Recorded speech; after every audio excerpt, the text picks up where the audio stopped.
CJLO 1690 AM. That's the fine sounds of Lüger with Snake Bite. And before that, you heard Scavenging the Ruins, also from Lüger. Before we dive a bit more into that, let's go over what you heard from the top of the hour onward. From the beginning, you heard some Ye Goat Herd Gods with Remember Me off of their latest record, and some Night Witches, also from here in Montreal. Momentum Deferred off of their latest offering to all of us, which came out in December? That sounds right. Let's say it is. Let's say that I am right in all things. Sounds good. Now, let's revisit back to that Lüger that I just played. That is off of an album called Hellraisers of the Waste, and you might be saying to yourself, why, Andrew? I believe at the beginning of the show you said that the people from, or someone from Lüger would be coming in to chat with you. And I would tell you yes. And then you would probably also retort with, but didn't you also say someone from the Convalescence would be calling in to talk with you and they didn't? You would also be correct. But this time, the band is here and I can see them. So I can tell you that that's a thing that's going to happen. So I'm going to chat with these two representatives from Lüger. I will let them intro themselves and say what they do in the band so that you have an idea of who they is, what they do's, and all of that good stuff. So, gentlemen, tell the peoples who you is. Representatives, yes. I'm Frank on bass. I'm Jim on vocals and guitar. All right. So far, I think we've started this off well, guys. Yeah, glad to be here. Made it, man. Well, you're one of two bands being here chatting with me. That's good. That's 50%. And 2 out of 4 members, so you're down to 25%. Yeah, well, I mean, that's still pretty good. It's not 0. That's where I'm going with. Yeah. That sounds good. Yeah. Well, I figured by the time bands chat with me, they've already done some interviews. So I always start off with, what is a question that you guys don't want to be asked or are tired of answering? If I have it on this list, I'll strike it. You will not have to address it at all. I'll be honest, I don't have anything to strike off the list. I haven't done any radio interviews ever. We've had a bunch of written interviews that I haven't even seen the result of. Like people from South America sending in 50 questions, and we'll spend a day at work on and off and writing in super long replies, and then we'll never see the end of that. it's somewhere in the ether. Yeah, yeah. So now we get to answer super quick, and then it's already printed. All questions are good. All right. Well, I'm not going to. I could do the most basic question of all, but I've basically stricken the how did you get your name from most of my things, unless it's the first interview a band's ever done. So I'm not going to ask that, but I will ask you. Can you guys give the people out there listening a brief history of the band? It all starts in 2013. Back in 2013? Yeah, I was in a band called Jimmy Target and the Triggers. Mm-hmm. It was a garage punk surf band with my mate Hugo that played drums in the Lüger actually. Mm-hmm. And we were chatting about metal and everything and decided just to start a band. Both of us, and that's where it started. All right, fair enough. Yeah, sounds good. Well, let's talk about the latest record. I just played 2 tracks off of Hellraisers of the Waste. It's out right now that people can go and listen to it on the Camp of Bands and all kinds of other things. Everywhere where you can stream music, basically. What was the writing process for the record like? Was it a long, drawn-out one? Did you guys have trouble with it? Was it easy? What would you say? I started writing the songs 5 years ago. All right. Most of the songs were already written, and we played it live, and we decided to make a record of it. Yeah, pretty much. Yeah, that covers it. I can give kind of a part of an outsider's view onto that because I'm not an original member of the band. I joined in 2016, early 2016, and I believe "Scavenging the Ruins" was the first song that I learned from scratch that wasn't actually demoed or nothing. I'm pretty sure that's correct. And most of the other tunes were already some of them were on the Haunted demo, which came out in 2015. Some of the others, I guess, were already part of the live set, and that I had seen the band perform without me before.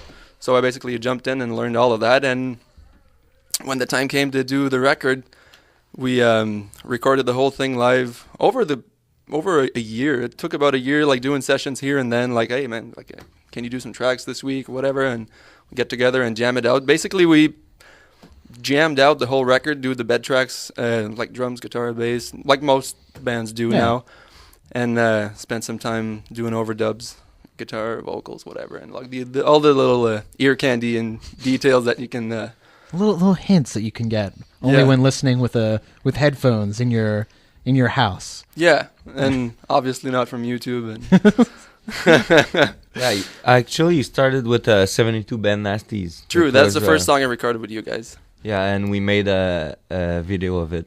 The first. Which ironically, I wasn't even in the music video. I was out touring with another band, and then I missed my shot there. So it kind of took. I guess I integrated the band over the course of a year. I guess.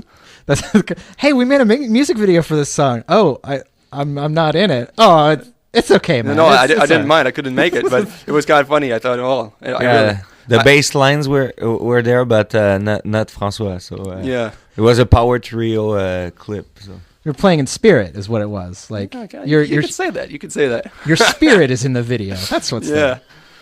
Well, you guys seem to be channeling a lot of different types of subgenres of metal. Like there's a lot of thrash, there's like some sludgy stuff going on. Is that something that when you created the band you were like, oh well, I kind of want to incorporate all these, or did it just kind of come naturally as you kind of wrote the songs and started performing them?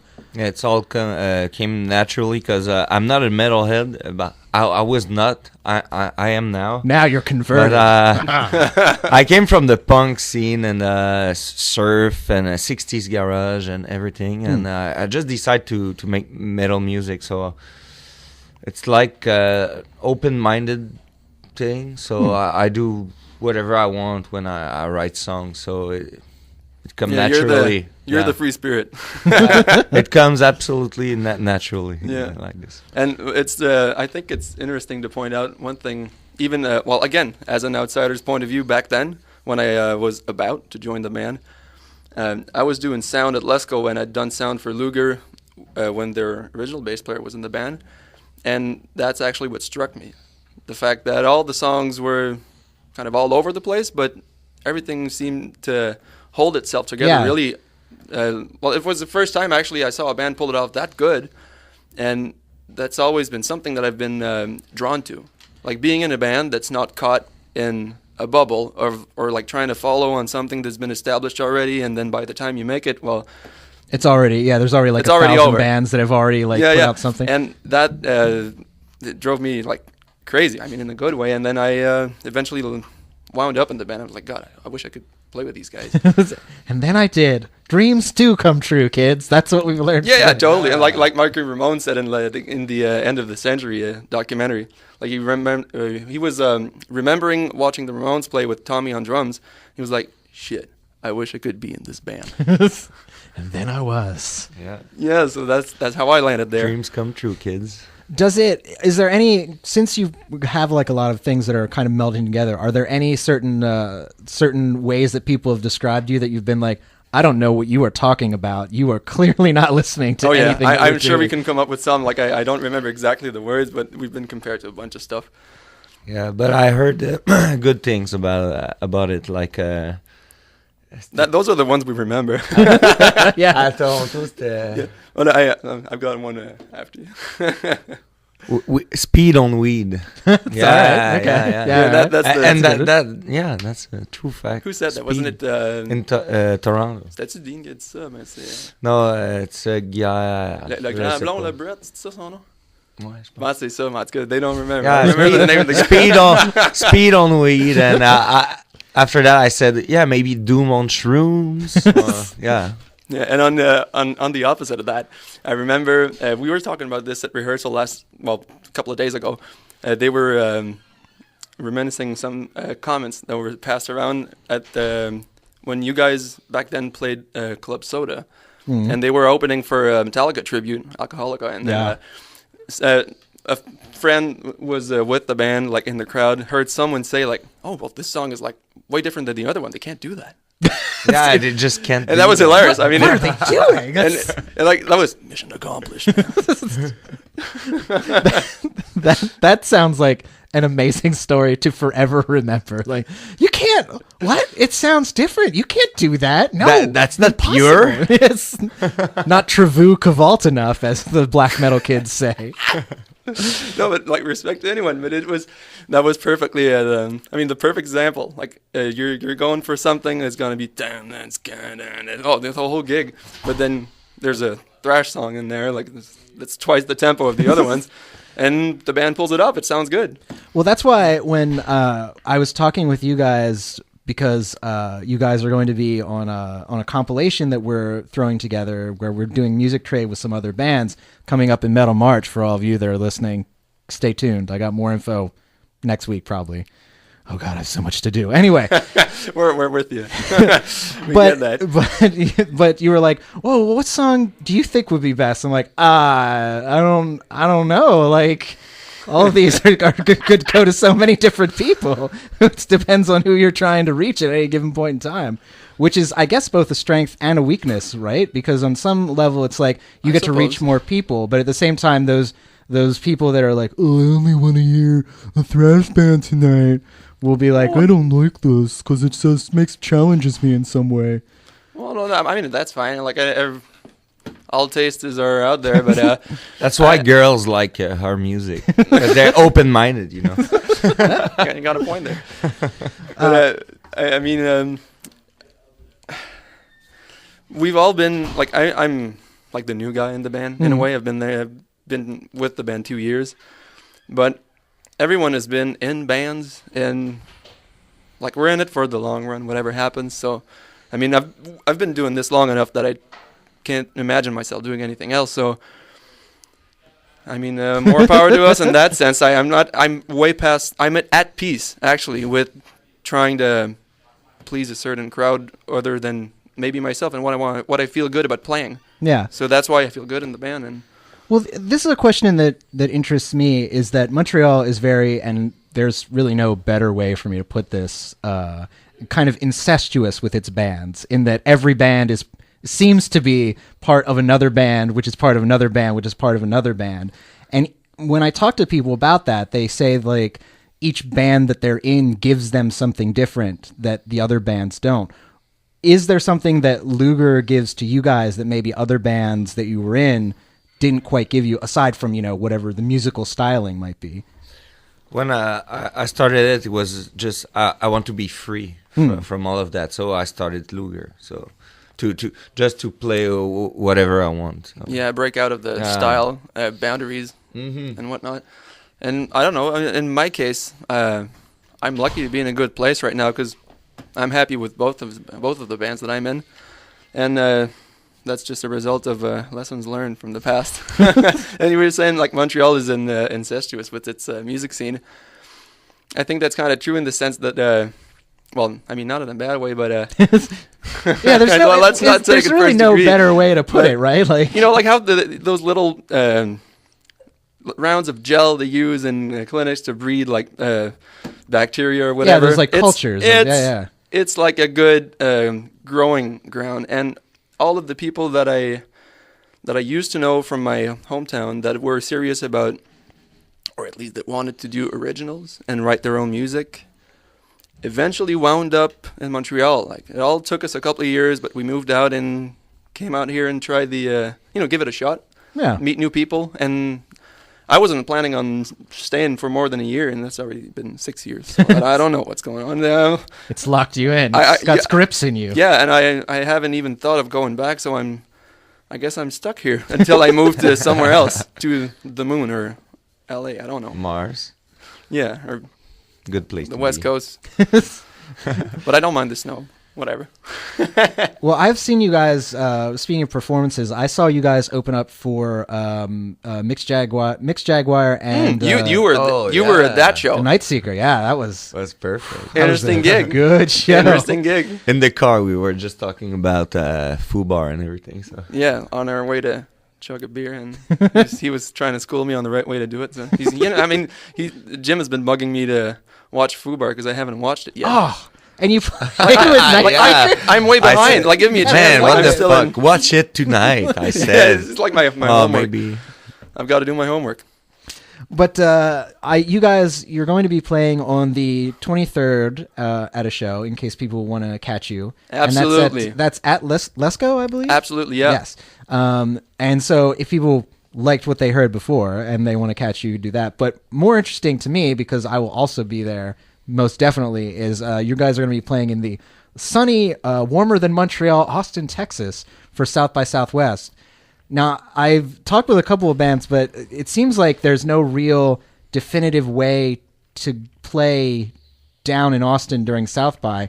How did you guys come about getting put on the stoner bill down there? It was just a submission, actually. Oh, all right. Yeah, they actually take 40 bands out of, like, I guess... I don't know how much. 3,000, I something heard. like that. Yeah, and the guy who puts this event together is called Tom Frank from the band Duel. Yep. And from what I understand, he's like an active member of the scene over there and has done Stoner Jam, what they call it, a couple of times already since 2015 or so. Like, he does it like once or twice a year. And we were lucky enough to hear back from him. Yeah, I just wrote to him, and like 2 days after that, he wrote back, and it was done. Yeah, we're lucky bastards. That's pretty good. I can appreciate that. Are you guys doing other shows in the States when you go down? Are you wrapping it in with some larger show, or are you just hitting Austin and then coming back up? That'll be it, man. It's a shot in the dark. It'll be fun for sure, but I mean, it's like... We're lucky to do it, and we gotta chip out the money and get out there. It's basically like $900 per member to go like whip out 30 minutes of music. I thought you guys might be going and hitting up with the Hazy Tones who are going down. Get Mick on speed dial and be like, "Yo, man, we're coming down with you." Huh? Well, we run into it pretty often. Like well, he sometimes uses my jam space, so I see him all the time, and we're going to be, I guess, running into each other over there again, because he's on the bill, and I think he's playing maybe an hour before we are, or something like that. And there's a Prieur and Landry from Montreal. I think they canceled, but they were going to do it in the originally. Oh, okay. Yeah, because their booker has gotten them pretty busy lately. They're playing like a shit ton of shows. I'm excited that there's all these Montreal bands that I get to see while I'm down there. That's cool. Yeah. And it's bands that have been around for a while, like Prieur and Landry. I've known the guys since, I don't know, maybe the year I moved in, like 2014 or so, and took them forever to get this new record that they have out now, but it's great. And they're touring their asses off now. So, like, for someone who's not really, like, you know, with short attention span of social media and stuff, you're like, oh, this new album, like this band, it's like a new band. But they've been around forever and, like, working on this stuff for, like we have. Like, it took us a year and a half, maybe 2 years to get the album done, like, by the time I was done mixing it and everything. So, but I mean, now it's, the machine start. Yeah, the machine's on. Like, well, we're glad we had some response after our album came out, so that gave us a second win, you could say. Yeah. After waiting for so long and like spending so many hours in my pajamas mixing those tracks at home and like wondering like is it like ever going to be done? or the other part, which is like, will anyone hear this? Have I made it in vain? Which is always like, now that there's so many things being sent out, that's a real possibility now. Oh man, it is, and when I can't remember exactly when in the timeline we got the cassette deal, which is, when you think about it, it was like 300 copies or something like that with Rapid Fire originally. Yeah, 300 or 200 or maybe, I don't know. It was maybe 150 actually. I think we got 75 tapes or something like that. It's like a tiny distribution deal, like in the ocean of metal music. Yeah. And we got that, and it gave us, I guess, enough exposure. Yeah, if you can call it. But there were the Weedian page. There were and a bunch of little things that snowballed and gave us what we have now. And I mean, after working on this stuff for so long, and I can't imagine the other guys. Like, I mean, Jim and they were doing this before I was in the band, and like to finally see it be heard and listened to, it's a privilege. It's a blessing. So. Well, it's a fantastic album. I'm very happy listening to it. Oh, thanks, man. Every time I play something off it, I'm like, yes, this is a very good song. And then I'll play something else and be like, this is also a very good song. Thanks, man. Well, we ought to call it greatest hits and rebadge it. We can cash in on the first album before the second one is out. Would not be the craziest thing that's been released in the music industry pantheon, for sure. No, I'm just joking around, but yeah, well, thanks a lot, man. It's really appreciated, and I hope we can, deliver with the next one too. We're already on that. Well, you guys were talking about cassettes, how you've done like a cassette things, and it feels like at least your sound kind of lends itself to a physical media more than a streaming one. So I guess the question is, did you specifically put this out on cassettes because that might be one of the things that survives the 2020 apocalypse that you write about for this record? I don't know. I'm already having enough trouble repairing tape decks at home, so I don't know about the apocalypse, but we were just out of luck trying to line a vinyl deal. And when we were trying back then... It's really difficult. Huh. Yeah. All right. We'll get there eventually, I guess. Sure. We have faith. On the next release, I guess. Yeah, and the cassette thing was get our foot in the door and get the ball rolling. And it was a luck because Rapid Fire from Denver, it's a pretty nice. I love that label, and Rachel doing a great work. Thanks to Rachel, and thanks to Olivier for hooking us up with that. Well, here's a question for you.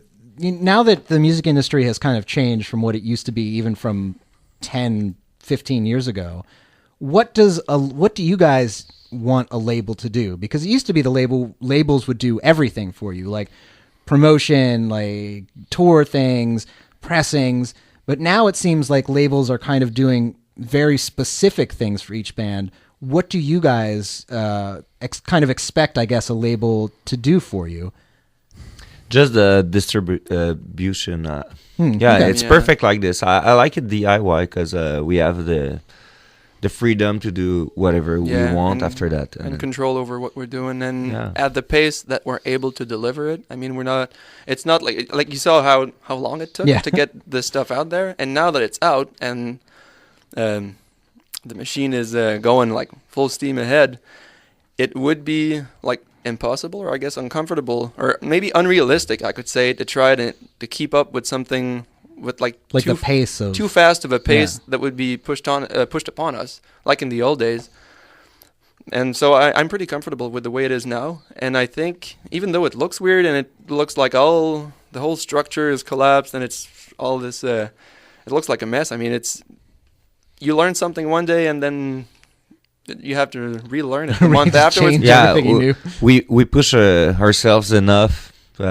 We don't need someone else to push it. Yeah, I think it's a good time to be making music in that sense. You were talking about freedom and how we can escape the boundaries and everything. That's the best thing that's happened. Like, I mean, in the light of all those changes.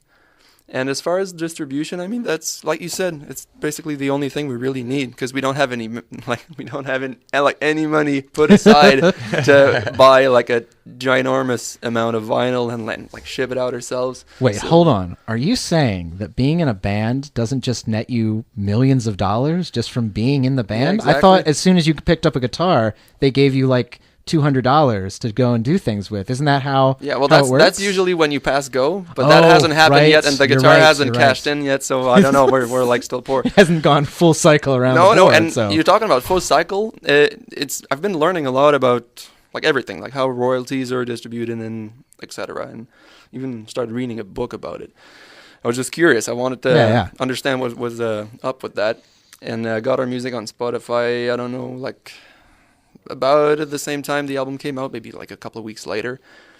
And I am very curious to see like how much money is it going to bring in. Like so far, Bandcamp seems to be the fairest medium, because they're the ones that are the less expensive for us to run, and people can actually like buy it straight up. So with the smallest amount taken away from anyone. It's not that there's like a mystery algorithm that distributing the money to whoever, and like the band Wolfpack, that like with their album Sleepify, like the album that you could actually like stream endlessly, and it was just a bunch of songs filled with silence. And they played a trick on Spotify like months ago, and that was like a huge thing. And they had made like $20,000 just having their fans stream an empty album of Silence all night Amazing. on repeat.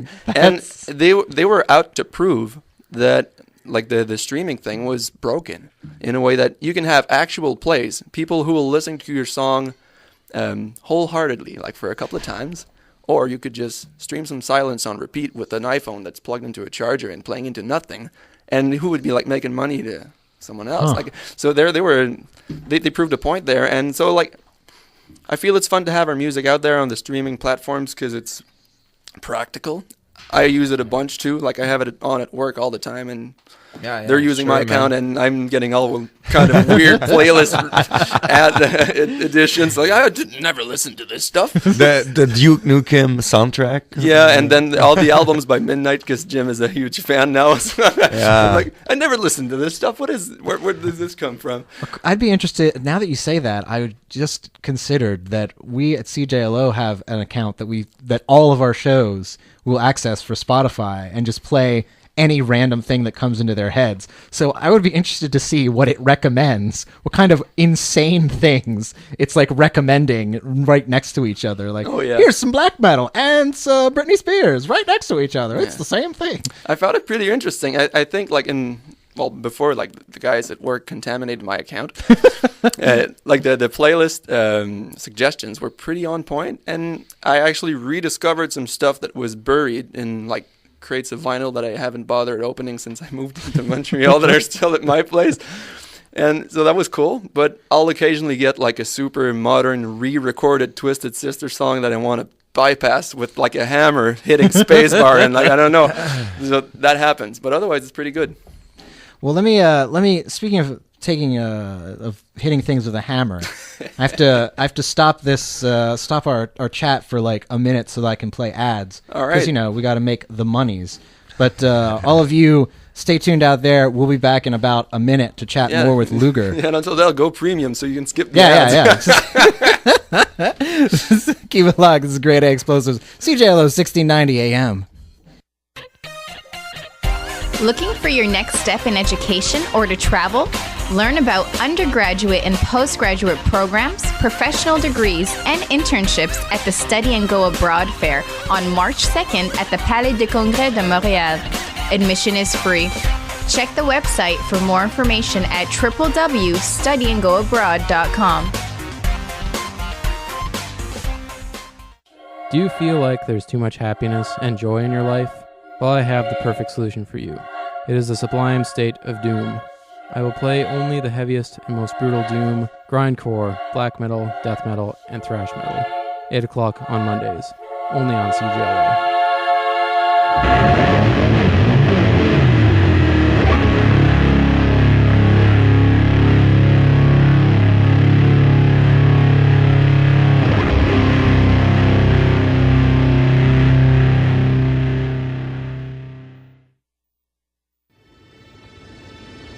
9 out of 10 doctors recommend a steady diet of heavy metal riffs. And that last guy is a poser. So tune in to Sin After Sin, 10 p.m. every Wednesday, for your weekly dose of old school, earth-shattering metal. Only on CJLO. Consuming riffs may cause whiplash and or liver failure. Please headbang responsibly.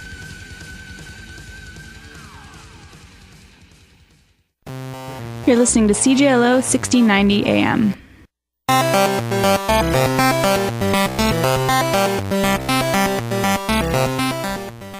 CJLO 1690 AM. This is Grade A Explosives, and I am here with the fine gentleman in Lüger, and we were chatting about their record and them playing stuff and them in general. That sounds about right. I think we covered all the things in there. Let me ask you some kind of to wrap up this interview, because we're coming to the top of the hour when the show ends. Let me ask you some questions that I'll sometimes pose to bands to kind of get the personality of the band. Now, I know it's only two of you, but I figure it will help to get some sort of idea for it. So, what's the worst musical instrument? Oh my god! I don't know. I'm open-minded about musical instruments, so I just can't respond to that. I think I don't know. Like I'm trying to be mean. I'm pretty lax about stuff too. But I think I don't like violin. Violin. All right. Yeah, okay. I don't know. I love violin, actually. I've had people say violin. I've had people say fiddle. I've had people say violin, but not the fiddle. I'm like, but those are the same instrument. Yeah, I'm like, no, it's not, because the fiddle you play fast. I'm like, what? That doesn't make any sense. I guess auto-tune is now an instrument, so I will you got do a point there. with that. Yeah, auto-tune. I fucking hate it. I was making a big effort there, trying to be mean about at a specific instrument, and like you nailed it. And that's yeah. And maybe then let's go further out. I mean the worst instrument. No, that's not an instrument. I was just gonna say like overproduction, but then Auto-tune, yeah. Auto-tune, overproduction. It's a new instrument. Yeah, definitely and is. sucks. What would you say is the best record that you're listening to right now? Right now. I used to ask people what their favorite record was, but since that changes literally every day, it's not even a valid question to ask people anymore. I'm sure Jim has plenty of answers for that. Too much. I'm kind of see, even asking this. You know what? Like I'm kind of disconnected. I spend so much time doing like the office work part of the deal, and I work as a sound guy too, and so I'm I don't know. I've been listening to the same stuff forever, but lately, I know that's not even new. I think it dates back to 2013. But Life Sentence by Satan. Okay. Yeah, when they came up with that one, I was like, wow. Like it actually, it was like more than a comeback album. Don't call it a comeback, as they say in the hip hop community. I don't know what song that's from because I went too far in, and then I was like, well, I have to keep going with this now. Yeah, you're into the joke. I'm in too deep now. Now I can't get out. For myself, I'm really into Midnight. It's been like 1 year. I just listen all the records. I love Midnight. Yeah, so you're Shocks of Violence, and I'm gonna see them in Houston actually. Oh, nice! Like 2 days after our He's show. immersed. He's totally into. Yeah. So All Hail Midnight. All right. I really like what Midnight is. They did a bunch of re-releases, which is how I've got to listen to them. Like, that's some good stuff right there. Yeah. Good job, gentlemen. From way back doing things. Yeah.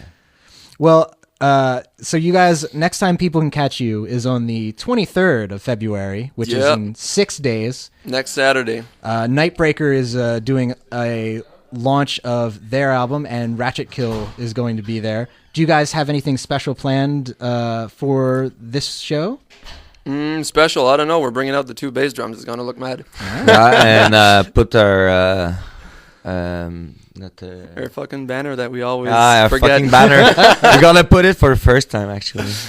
Yeah, bring out the Gorilla Tape. We're sticking this one on the wall. The premiere of the banner, you guys. Yeah. It's ridiculous. It's gonna be perfect. No, it's gonna be a great gig.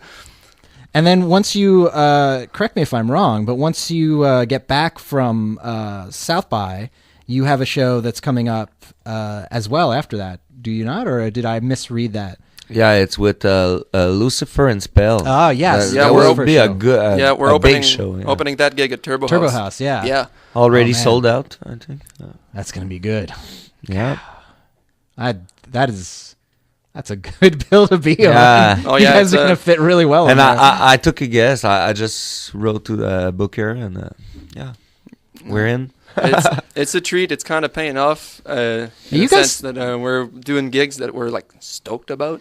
It's crazy. You guys seem to be really good when you're just like, hey, what do you think? We play this? And people are just like, yeah, all right, let's do that. Yeah. And just like, we didn't expect to be put on, and now we're playing in Austin and open up for Lucifer. And it sounds that's ridiculous. That's how it works now, but I guess. But it sounds ridiculous. Like when like we're in our bubble doing our thing and working on our music so much that I guess we kind of take it, not take it for granted, but like kind of underestimate it in a way. And that's what happened recently. Like Jim just figured like, well, I don't know, I just got to reach out, I guess. Like that's what that's what a label would do, right? Hey, I don't have a label, but I'm the band. Like, can I play? I'm a label, I guess. And you mentioned you guys are working on new stuff, so I have to ask the obligatory question of, do you have any kind of idea when you're kind of in your mind, what kind of time frame are you looking at for that? we're really hoping to get some demos done, maybe like, I don't know, as soon as we can. Okay. Maybe after Texas, because that's a bit, there's quite a bit of pressure and preparation to get that one to go down right. That makes sense, yeah. And we're hoping to record in June. So if that happens, I would say it's a long shot, but maybe in the fall we'll have something out. Fall of 2019. But for sure, this year, a new stuff's coming out. It's got to be within 2019. Yeah. Are you thinking EP, full length? Yeah, EP. Okay. Yeah. Maybe EP, because we've I don't know where where we are. A badass one. Okay. yeah. A lot of hard rock vibes going in there. Well, let's remind people what they can hear when they go to see you on the 23rd.